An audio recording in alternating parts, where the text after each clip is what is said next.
انتظر حتى تبكي وتضحك، تبكي كثيرا وتضحك قليلا. ماذا بقي لدي؟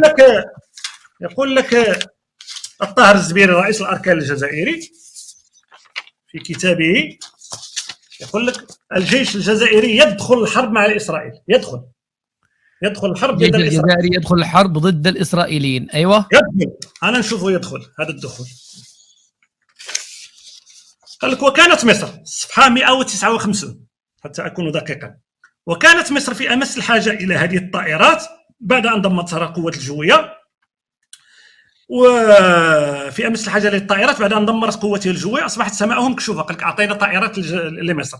وقد أراد أحد الطيارين الجزائريين الانطلاق بطائرته الميغ لدك المواقع الإسرائيلية، لكن المصريين رفضوا السماح له بدخول هذه المغامرة، خاصة وأن الطيران الإسرائيلي قد أحكم سيطرته على سماء البحر. وتحركت القوات الجزائرية، لأن شنو القصة ديال هذه المشاركة؟ اتفقوا مع دوغول، قالوا له أننا نريد المشاركة في هذا، لأن مقاطعة فرنسية، يستشيرون مع دوغول للمشاركة في حرب عربية إسرائيلية. في فتوى، ماذا كانت الفتوى الشيخ دوغول؟ قال لهم سيروا بسير ضعفائكم، شوية عليكم متى ما وصلتم.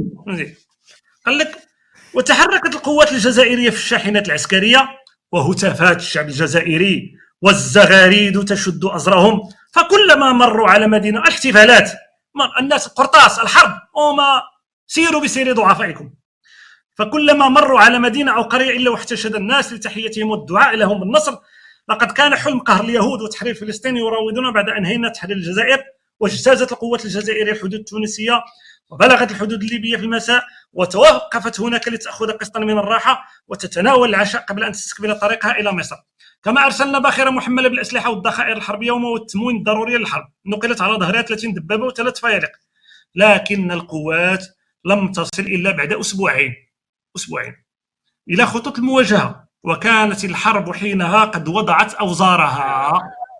فلم يتحمل عبد الناصر مواصلة القتال بعد أن دمرت معظم قواته الجوية، وهو ما جعل في حلق جيشنا غصة لا تطاق بعد أن حرمنا من المشاركة. يقول لك شاركنا بعد أن حرمنا من المشاركة في هذه الحرب بشكل جدي، ونحن في ذروة الاستعداد لقتال العدو. طيب حرمنا من المشاركة. طيب يا دكتور، قدروا النية وساروا يا أخي، خلاص وصلوا متأخر.